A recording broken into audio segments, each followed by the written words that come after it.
हो चुके हैं। अब सबसे ज़रूरी और सबसे मुश्किल राउंड शुरू हो रहा है क्रॉस एग्जामिनेशन का। अब इन विद्वानों की सज्जनता की एक परख भी होगी और वक्त हमने 16 मिनट का तय किया है। पहला सवाल आप पूछना चाहेंगे? जी बिल्कुल। पहले बोले भी आप माइक ले लीजिएगा हाथ में, ये नीचे से होना चाहिए। जी मैं बोलता हूँ, ये डायस हटा सकते हैं क्या हम थोड़ा क्विकली? डायस पीछे कर दीजिए बस थोड़ा सा, है ताकि ये जो दाएं बाएं लोग बैठे हैं इसे हटा ही दीजिए। अब हम वहाँ तो जाने वाले नहीं। आराम से आराम से आराम से। दोनों तरफ से हटा दीजिए।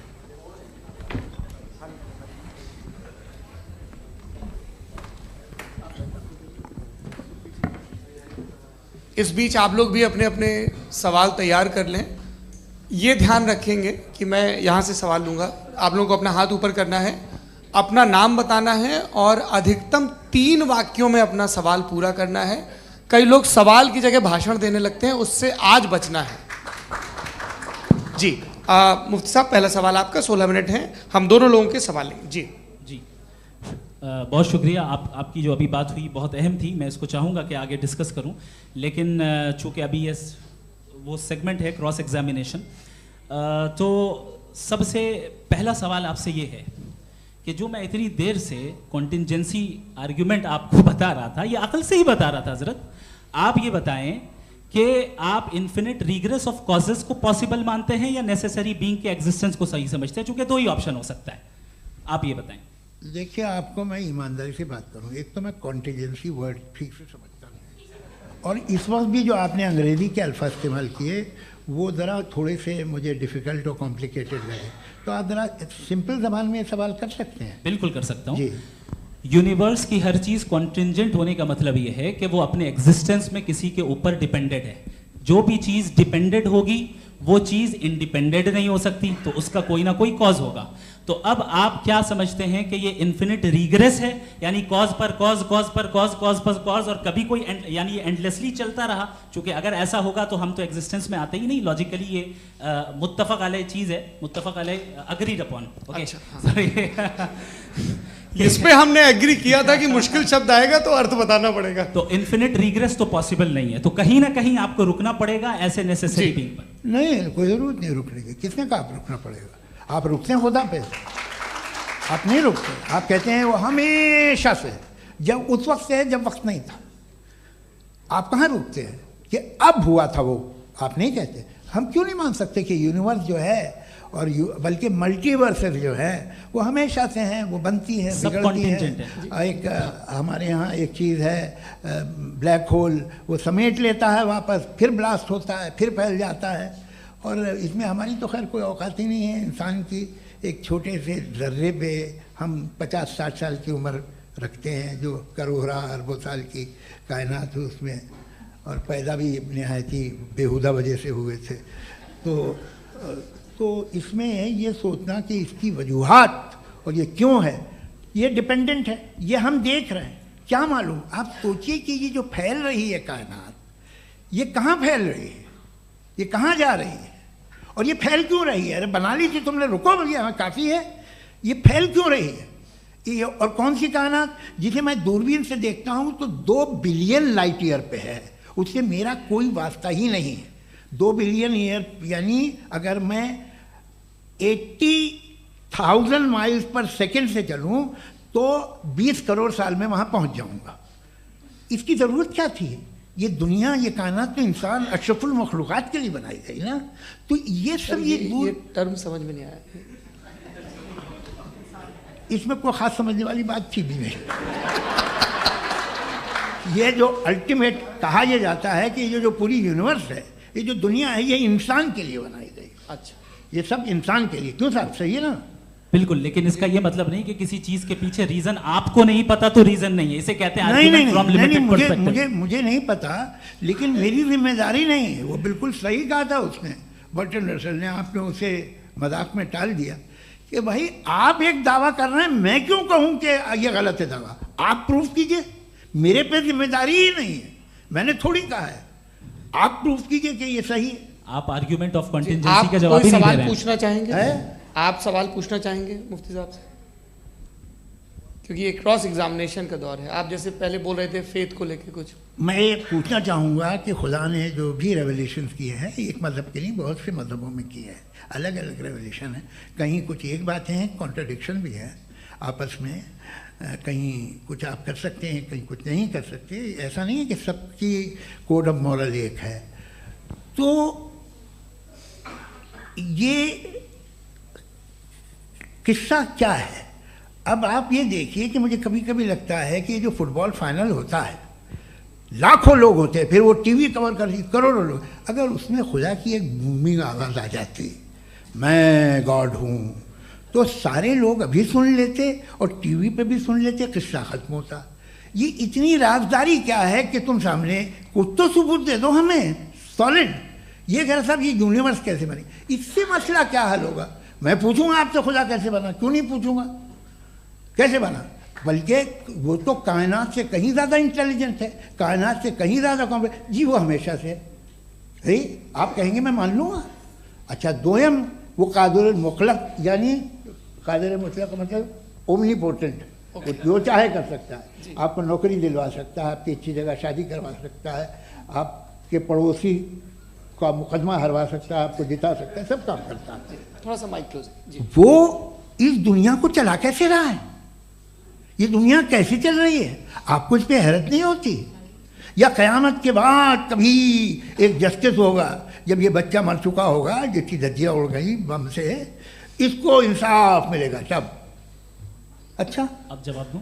हाँ दीजिए। मैं वही इसीलिए आप ही की तरफ।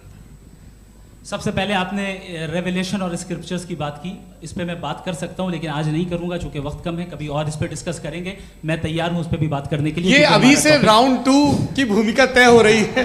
डज गॉड एग्जिस्ट राउंड 2 जी। चूंकि आज गॉड के एग्जिस्टेंस पे बात है तो मैं उसी के रिलेटेड जो है आपके सवालात को एंटरटेन भी करूंगा और मैं भी पूछूंगा।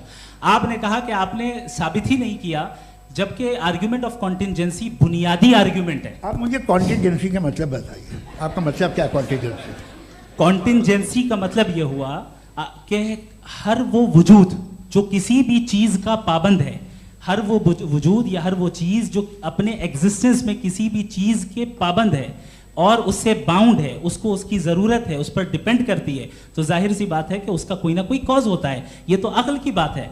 ये आप रीजनिंग की बात करते हैं, मैं वही कर रहा हूं। दूसरी चीज आपने ये बात कही कि इतने बिलियन लाइट ईयर्स दूर है, उसका मेरा क्या लेना देना। फिर मेरे ख्याल से आपको ये नहीं कहना चाहिए I think therefore I am an atheist. आपको सोचना चाहिए, सिर्फ आप एक लिमिटेड दायरे में रहकर नहीं सोचें बल्कि बाहर निकलकर सोचें। आपने तीसरा सवाल किया, आपने 2-3 सवाल एक साथ किए। ऐसी बातें ना कीजिए, कुछ लोगों को इतराज हो जाएगा आप पे कि आप कुछ भी सोचिए। ये इजाज़त आपको है नहीं, मुझे है।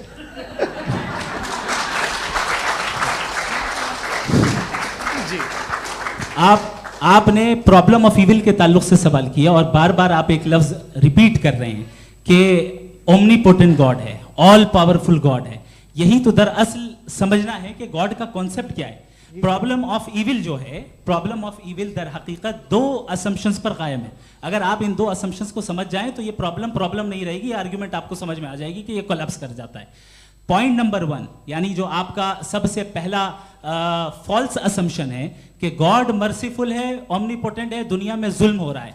लेकिन आपको ये समझना चाहिए कि हमारे वर्ल्ड व्यू के मुताबिक गॉड सिर्फ ओमनीपोटेंट और सिर्फ मर्सीफुल नहीं है, बल्कि वो ऑल वाइज भी है और वो ऑल नोइंग भी है। उसके हर काम के पीछे हिकमत और विजडम है। ये कोई जरूरी नहीं है कि वो हिकमत और विजडम आपको समझ में आए या मुझे समझ में आए। अगर आप जो समझ रहे हैं उसके मुताबिक आप फैसला कर रहे हैं, ये लिमिटेड पर्सपेक्टिव से आर्ग्यूमेंट है। और इस चीज को हम अपनी दुनिया में, अपने लाइफ में, डेली लाइफ में इस प्रिंसिपल को एक्सेप्ट करते हैं। हम जब किसी डॉक्टर के पास जाते हैं, डॉक्टर के पास जाकर वो अगर उसने हमें कोई दवाई दी है तो हम ये तो नहीं कहते कि जब तक आपके पास जितना नॉलेज और जितना विजडम नहीं है, आपने क्यों ये दवाई दी है, तब तक हम इस चीज को एक्सेप्ट नहीं करेंगे। नहीं कहते, हम उसकी अथॉरिटी को तस्लीम करते हैं। क्यों? क्योंकि उसकी हम जानते हैं कि वो नॉलेजेबल है, वो विजडम वाला है, हमसे ज्यादा नॉलेज और हमसे ज्यादा विजडम है। बताएं सर। मैंने डॉक्टर में और खुदा में बड़ा डिफरेंस है। डॉक्टर पढ़ा लिखा होता है एक, तो मैं उसकी बात सुनूंगा। दोयम ये नहीं कुछ जवाब तो ये भी नहीं है सर आप प्लीज ये आ आप जाइए, अगर चलिए। सब ऑडियंस से बोलने लगेंगे तो हाँ। फिर मतलब नहीं सिविलाइज बहस का। मतलब आप ये कहें कि चूंकि आप डॉक्टर पे बिलीव करते हैं इसलिए खुदा पे बिलीव किए क्या ये मिसाल आपको समझाने के लिए आर्ग्यूमेंट है, इस पे आपको एतराज नहीं है। तो सिंपल बात ये है कि मैं अगर ये यकीन कर लूँ कि एक ओमनी पेटेंट उसकी मसलहत है, ये जो बच्चे मर रहे हैं ये मसलहत है उसकी, मुझे नहीं चाहिए ऐसी मसलहत, उसकी मसलहत नहीं, यही मसलहत तो क्या समझना है। मतलब एक्सपीडियंस। अच्छा इस आपने अभी मेरी बात पूरी सुनी नहीं। मैंने कहा आपका पूरा आर्ग्यूमेंट दो फॉल्स असम्पशंस पर है। एक फॉल्स असम्पशन मैंने बता दिया, दूसरा फॉल्स असम्पशन ये है कि इस दुनिया में इविल के होने का कोई गुड रीजन नहीं है, जबकि हमारे पास बाज रीजंस मौजूद हैं, हमारे पास बाज वजूहात मौजूद हैं। अगर इस दुनिया में इविल ना हो तो आप गुड को डिफाइन कैसे करेंगे? अगर जुल्म ना हो आप इंसाफ को समझेंगे कैसे? अगर तारीकी ना हो तो आप लाइट को समझेंगे कैसे? बहुत अच्छे। अभी और सुन लें, अभी और बहुत बाकी है। ये तो बात बहुत पसंद आई साहब मुझे कि जब तक रेप ना हो तब तक औरतों की इज्जत का ख्याल आपने मेरा जवाब पूरा सुना ही नहीं। जब तक के बच्चों का कत्ल ना किया जाए तब तक आपको बच्चों की मासूमियत की इज्जत है। आपने पूरा जवाब सुना ही नहीं। क्या बात है, क्या आपने नुक्ता निकाला हुआ? आपने पूरा जवाब सुना ही नहीं। आप सुन लें, मेरी बात सुन लें। ये मैंने आपको एक चीज बताई। दूसरी चीज, इस दुनिया में हम आए हैं टेस्ट के लिए, हमारा टेस्ट हो रहा है और हर इंसान का अलग अलग अंदाज में टेस्ट होता है। और इस दुनिया में अगर इविल मौजूद है तो वो इविल जरिया है हमारे अंदर ह्यूमन नोबल क्वालिटीज को डेवलप करने का और अलग अलग फील्ड में प्रोग्रेस करने का। और अगर हमारे अंदर और इस दुनिया में इविल नहीं होता तो बताइए टेस्ट का मतलब क्या होता? अगर मैं अपने स्टूडेंट को एमसीक्यूज दूं और उसमें सिर्फ राइट आंसर लिख कर दे दूं और कहूं तुम्हारा टेस्ट हो गया, ये मीनिंगलेस है। इस दुनिया में अगर हम टेस्ट के लिए आए हैं तो जाहिर है गुड एंड इविल दोनों मौजूद है। तो अगर गुड एंड इविल दोनों मौजूद है तो ये इविल भी खुदा का बनाया हुआ है। जी हाँ, खुदा का बनाया हुआ है। लेकिन अच्छा चलो अच्छी बात। जी बिल्कुल, तो बिल्कुल खुदा ने मतलब बनाया। अभी तो ये है कि जो मेजॉरिटी है दुनिया में वो इविल है, तो ये खुदा एक्चुअली इविल के साइड पे लग रहा है मुझे। बिल्कुल भी नहीं, मैं बताता हूं। मेजॉरिटी में तो वो है। क्या बात कर रहे हैं भाई आप? मैं बहुत कोई भी जो मुंसिफ होगा, चाहे आपका अपना घर हो जिसके आप सबसे बड़े हैं, चाहे आपकी ऑर्गेनाइजेशन हो जो आप चलाते हैं, वहां पर आप इविल रखेंगे साबित करने को कि बाकी लोग शरीफ हैं। मेरी बात सुन क्या लें। ये आर्ग्यूमेंट ही गलत है? अगर- कि जब तक के कोई इविल नहीं होगा तब तक के शरीफ आदमी शरीफ नहीं लगेगा। अगर एग्जामिनर गलत ऑप्शन दे रहा है तो एग्जामिनर इविल नहीं हो गया। जो गलत ऑप्शन को सेलेक्ट कर रहा है वो फेल होगा। क्रिएटर ने इविल को बनाया है लेकिन वो इविल नहीं है। अच्छा सुनिए मेरी बात, चलिए, लेट मी कंप्लीट सर। जी जी क्रिएटर ने इविल को बनाया है टेस्ट के लिए, वो इविल नहीं है। इविल वो होगा जो उसे इख्तियार करेगा। छुरी को बनाने वाला गलत नहीं होता है, छुरी का गलत इस्तेमाल करने वाला गलत होता है। रेप को कैसे गलत इस्तेमाल करते हैं? रेप इंसान के फ्री विल का नतीजा है। ये रेप कैसे गलत इस्तेमाल होता है? ये मुझे अब सुन लें, अब सुन लें। गलत इस्तेमाल होता है। हाँ मैं बता रहा हूँ रेप ना, कैसे गलत मैं बता रहा हूँ जी। कि जो इविल इस दुनिया में मौजूद है उसके कई सारे तरीके हैं। एक तरीका इंसान का अपना फ्री विल है। अब अगर कोई रेपिस्ट रेप कर रहा है तो इसका गॉड का कसूर नहीं है, वो अपने फ्री विल का गलत इस्तेमाल कर रहा है, उसको सजा मिलनी चाहिए। अच्छा। और उसी के लिए जहन्नम बनाई गई है। ये फ्री विल का भी बड़ा चक्कर। आप जब कोई बुरा काम करते हैं या कोई बुराई होती है तो ये कहा जाता है कि ये फ्री विल है। 7 billion free wills are moving on this planet. 7 billion free will. और एक आदमी अपनी फ्री विल से मुझे कत्ल कर दे तो मैं खुदा की मर्जी से मरा हूँ कि इसकी फ्री विल की वजह से? मेरी मौत खुदा के हाथ है या इस फ्री विल वाले के हाथ है? खुदा ने फ्री विल का निजाम बनाया है और उस निजाम का गलत इस्तेमाल करके कोई आपको मार रहा है, इस्तेमाल करके मेरा कत्ल कर देता है। अब मेरी मौत का जिम्मेदार कौन है? वो इंसान जिम्मेदार है। वो इंसान। जी। तो ये कहना कि और उसको सजा मिलेगी। तो अब आप आगे चलिए कि ये तय करना कि अल्लाह ही या अल्लाह ने खुदा ही जिंदगी देता है, खुदा ही मौत देता है, ये गलत है। बिल्कुल गलत नहीं है। हाँ, नहीं, निजाम उसी ने बनाया फ्री विल का। निजाम मौत और हयात का उसी ने बनाया। You are contradicting yourself. अभी आपने कहा कि एक आदमी ने फ्री विल से आपको मार दिया, इसमें उसे फ्री विल दी गई थी, उसने गलत इस्तेमाल किया। 7 billion free wills are moving on this planet और आप चाह रहे हैं कि मैं सिर्फ खुदा का ध्यान करूं। ये 7 बिलियन फ्री विल्स को मुझे लुक आफ्टर करना पड़ेगा कि नहीं? ये तो तबाहियां कर रही हैं और तबाहियां ज़्यादा हो रही हैं। बिल्कुल। तो अगर आप बताएं अगर खुदा नहीं है फॉर एग्जाम्पल, तो आप इविल को कैसे डिसाइड करेंगे? यानी how can you define evil objectively without God? देखिए, दुनिया में 2 तरह के जानवर हैं, एक जो अकेले रहते हैं जंगल में और एक जो ग्रुप्स में रहते हैं। ग्रुप में जो भी रहेगा, चाहे वो आपका फाउंडेशन हो, चाहे कोई क्लब हो, चाहे कोई पॉलिटिकल पार्टी हो, चाहे कोई यूनिट हो, उसमें आपको इंटरैक्ट करने के रूल बनाने पड़ेंगे। यानी लोग तय करेंगे। लोग तय करेंगे। अगर लोगों ने ये तय किया कि किसी का रेप करना सही है, आप जस्टिफाई करेंगे? नहीं, आपका फाउंडेशन तो ये हो गया ना कि लोग ही विल डिसाइड करेंगे। नहीं, अरे दुनिया में ऐसे ग्रुप्स हैं जो रेप को जायज़ मानते हैं सर्टेन हालात में। मैं डिटेल में नहीं जानूंगा, आप भी जानते हैं। ये जो आईसिस वाले थे, इन्होंने क्या किया था, तो उन्होंने क्या किया उसका खुदा से कोई ताल्लुक नहीं है सर। मैंने सिंपल सवाल किया कि इविल को आप डिफाइन करते कैसे हैं? आइए वापस आइए जी। आप साथ में तभी रह सकते हैं जब कुछ आप ऐसे उसूल डेवलप करें जिसमें हर एक का बेसिक तहफ़्फ़ुज़, हर एक का बेसिक राइट हो और हर एक को कोई आराम मिले। यही तरीक़ा है किसी भी ऑर्गेनाइजेशन जिसमें एक से ज़्यादा लोग हैं और वो ऐसे चलती है ज़िंदगी। उसमें अगर आप गड़बड़ करेंगे तो तबाही होगी, नुकसान होगा, बर्बादियाँ आएंगी। और अगर उसमें आप घर ले लीजिए ना, एक हस्बैंड है, एक वाइफ है, बच्चे हैं, वालदा भी हैं, 2 बहनें भी हैं, एक भाई भी है। अब इसमें कोई निज़ाम आपको चाहिए साथ में रहने का, और एक दूसरे पे भरोसा रहे, एक दूसरे के बहीख्वाह हों, एक दूसरे की मदद करें, ऐसी जिंदगी। सर आपकी बात आ गई। आप ये कह रहे हैं कि लोग डिसाइड करेंगे क्या सही है क्या गलत है, यही है? मेजॉरिटी डिसाइड करेगी क्या सही है क्या गलत है? अरे भाई बिल्कुल। मेजॉरिटी अगर ये कहे कि नाजी जर्मनी के साथ जिस तरह मेजॉरिटी थी कि जेनोसाइड करना सही, आप जस्टिफाई करेंगे? उस वक्त आपका ये सवाल सिर्फ उसके बाद क्लोजिंग। हाँ, उस वक्त प्लेनेट पे जो लोग थे, उनमें कितने लोग हिटलर को सही समझते? अच्छा, प्लेनेट की मेजॉरिटी तय करेगी, सोसाइटी की नहीं। प्लेनेट की मेजॉरिटी गॉड के एग्जिस्टेंस को सही मानती है, आप क्यों नहीं मानते? ये हेलो ये क्रॉस क्वेश्चन का राउंड यहाँ पर समाप्त होता है। और ये बड़ा अच्छा है कि इस तरह से फ्रेगमेंट कर दिया गया है ताकि जो मरकरी ऊपर जा रहा है नीचे जवाब दे दूं। जी। प्लेनेट की ज़्यादातर मेजॉरिटी कुछ दूसरे मजहबों के खुदा को मानती है। आप उन्हें क्यों नहीं? आप तो मेजॉरिटी की बात कर रहे हैं। अच्छा, ये क्लोजिंग आप ये कह रहे हैं इविल और गुड को डिसाइड मेजॉरिटी करेगी। मेजॉरिटी जो कर दे वो सही हो जाएगा। क्लोजिंग इसको जैसा आप ही लोगों ने तय किया है उसी फॉर्मेट को फॉलो कर लेते हैं। हाँ भाई, मैंने तो भले लोगों पे एतबार किया और तब मॉडरेशन तय किया। जी, आपके पास 5 मिनट का वक्त है, क्लोजिंग आर्ग्यूमेंट है, उसके बाद हम ऑडियंस से क्वेश्चन आंसर लेंगे जावेद साहब की क्लोजिंग आर्ग्यूमेंट के बाद। ओके, बहुत शुक्रिया जी।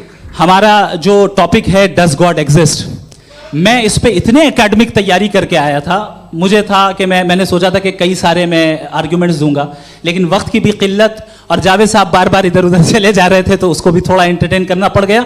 डज गॉड एग्जिस्ट पे मैं एक ही आर्ग्यूमेंट दे पाया। आर्ग्यूमेंट्स बहुत हैं और डेफिनेटिव आर्ग्यूमेंट्स हैं, और मेरे आर्ग्यूमेंट को किसी एक राउंड में भी इन्होंने एंटरटेन नहीं किया और रेफ्यूट नहीं किया। एक राउंड में भी नहीं, एक राउंड में भी नहीं। और ना ही अभी आपका क्लोजिंग आर्ग्यूमेंट आएगा, नहीं, वो बता देना। Argument of contingency sir. अरे मैं आपसे कई बार कह चुका हूं कंटीजेंसी का मतलब अब मैं कैसे समझाऊं आपको? आपस में हाँ, आप और कितने आसानी से समझाऊं मैं? मुझे तो नहीं समझ में आ रहा है। आप अपनी आर्ग्यूमेंट ऑफ कंटीजेंसी उर्दू में बोल सकते हैं। हाँ, आप अपनी बात पूरी कर लें जी, आखिरी 4 मिनट। दूसरी चीज, just a minute please ma'am, can I talk? दूसरी चीज ये है कि आपने एक तो इसका जवाब नहीं दिया, दूसरा आपने गॉड के ना होने पर कोई डेफिनेटिव आर्ग्यूमेंट नहीं दिया, सिर्फ मजहब पे बात कर रहे हैं आप। मजहब तो आज हमारा टॉपिक ही नहीं था। आज तो हमारा टॉपिक हो, आप मजहब से ले लेकर आईएस तक चले गए। भाई हमारा क्या ताल्लुक है उससे? We condemn them. और उसका गॉड से क्या ताल्लुक है? अगर कोई गलत काम कर रहा है, किसी ने किसी को कत्ल किया, किसी ने किसी का रेप किया, उसको सजा मिलनी चाहिए। और आपके पास कोई भी rational strong foundation of morality नहीं है।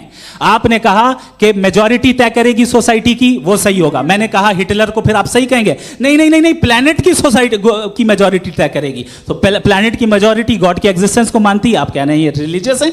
तो यानी आपके पास कोई स्ट्रांग फाउंडेशन नहीं है ऑब्जेक्टिव मोरालिटी का। ऑब्जेक्टिव मोरालिटी का अगर कोई फाउंडेशन है तो वो सिर्फ गॉड है, गॉड है, गॉड है। थैंक यू जी।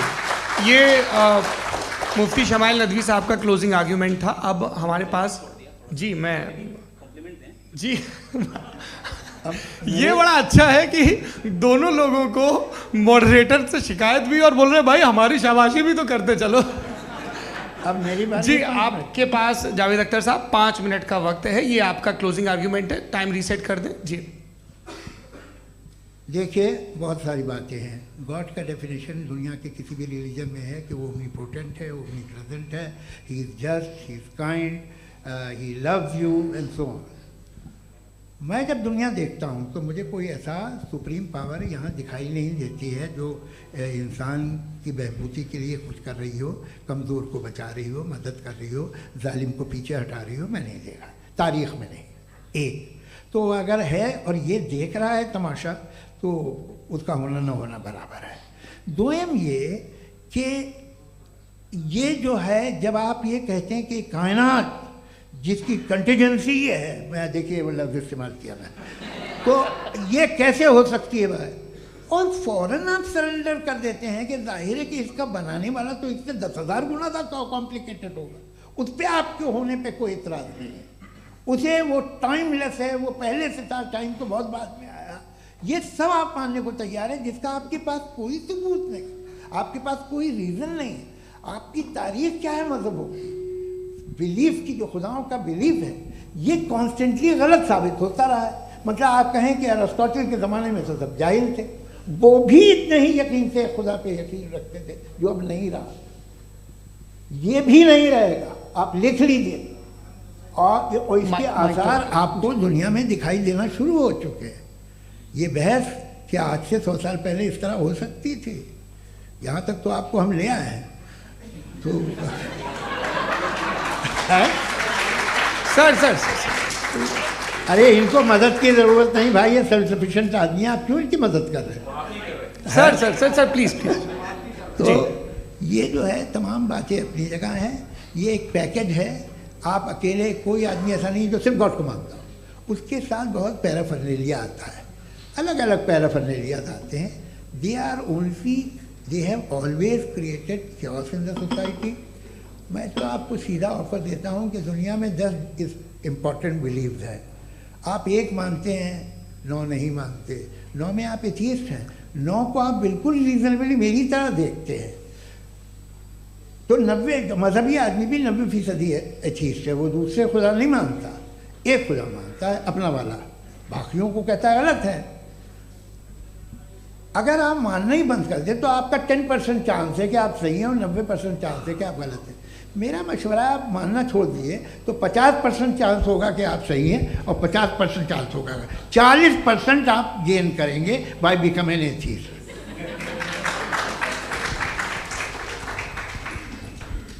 ये एक फरसूदा ख्याल है, ये ख़त्म हो रहा है। हो सकता है मेरी ज़िंदगी में ना हो, लेकिन ये हो जाएगा।